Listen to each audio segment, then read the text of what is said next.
मी फक्त एक खुलासा करू इच्छितो की मी माझ्या वेगळ्या कामाच्या करता दिल्लीला गेलो होतो. मी कुणाला भेटायला गेलो होतो.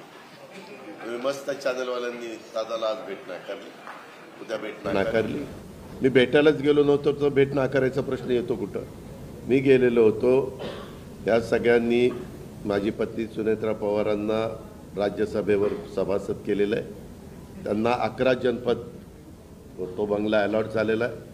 मला कुठलंही जरी गव्हर्नमेंटचं घर असू द्यात, आमचं स्वतःचं घर असू द्यात, मला नीटनेटकं लागतं आहे, आपल्याला सगळ्यांना माहिती आहे. आणि म्हणून मी तिथं आर्किटेक्टला घेऊन काय नियमामध्ये गोष्टी करता येतात ते एक गोष्ट होती. आणि प्रफुल्लभाई आणि आम्हाला आमच्या केसेस ज्या चाललेल्या आहेत त्याच्याबद्दल मी कधी वकिलांना भेटलेलो नव्हतो. नेहमी प्रफुल्लभाईची इथली जबाबदारी दिल्लीची पार पाडायची. आपल्यालाही माहिती आहे, काल पण तारीख होती ती पुन्हा पुढं ढकलली काहीतरी आमच्या चिन्हाची. तर तो पण एकदा विषय तो संपावा. तो आमचाही विषय तिथं सुप्रीम कोर्टामध्ये प्रलंबित आहे. अर्थात सुप्रीम कोर्ट त्याच्यामध्ये सगळ्यांची बाजू ऐकून घेऊन योग्य पद्धतीनं निर्णय देईल. परंतु बागे कधी इकडच्या व्यापामुळं मला वकिलांना भेटता आलेलं नव्हतं. त्यांनाही भेटणं अतिशय गरजेचं होतं.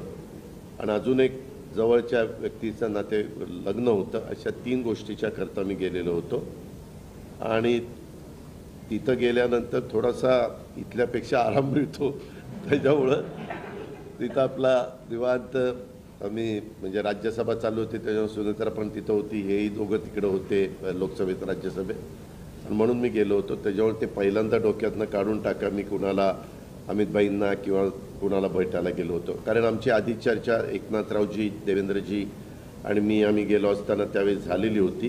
आणि तशा पद्धतीनं आता सगळ्या गोष्ट उद्याच्या शपथविधीच्या संदर्भामध्ये देवेंद्रजींनी सांगितलेली आहे. आम्ही सगळेजण मिळून महाराष्ट्राच्या सर्वांगीण विकासाच्या करता मनापासून प्रयत्न करू. आम्हाला अनुभव आहे.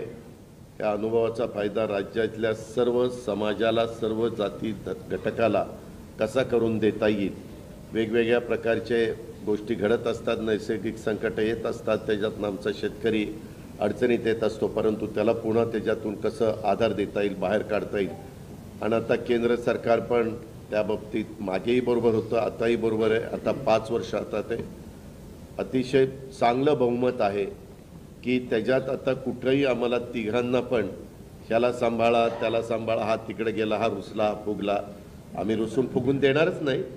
पण असं फार काही तिथं वेळ देण्याची जबाबदारी येणार नाही. ती चंद्रशेखर बावनकुळे आणि सुनील तटकरे त्यांच्या स्तरावर पार पाडतील. आम्ही सरकारचं काम उत्तम पद्धतीनं पार पाडण्याचं काम मनापासून करू. आणि जो आश्वासनं कालच्या आम्ही निवडणुकीच्या काळामध्ये दिली गेलेली आहेत ती आश्वासनांची पूर्तता करण्याच्या करता आम्ही योग्य पद्धतीनं राज्याला पुढं नेण्याचं काम करू. आणि राज्य देशामध्ये सगळ्या राज्यांच्यामध्ये महाराष्ट्राचा एक वेगळा नावलौकिक आहे जो पहिल्यापासून स्वर्गीय यशवंतराव चव्हाण साहेबांनी सांभाळलेला आहे. तोच नावलौकिक आपल्या देशात प्रगतीपथावरचं नंबर 1चं राज्य म्हणून आपल्या राज्याची जी ओळख आहे ती पुढेही कायम आणि त्याच्यात भरच घालण्याचं काम हे आम्हा तिघांच्याकडनं, आमच्या सरकारकडनं, महायुतीकडनं निश्चितपणे केलं जाईल. याबद्दलची खात्री मी आजच्या आपल्याशी चर्चा करत असताना महाराष्ट्रातल्या जनतेलाही देतो.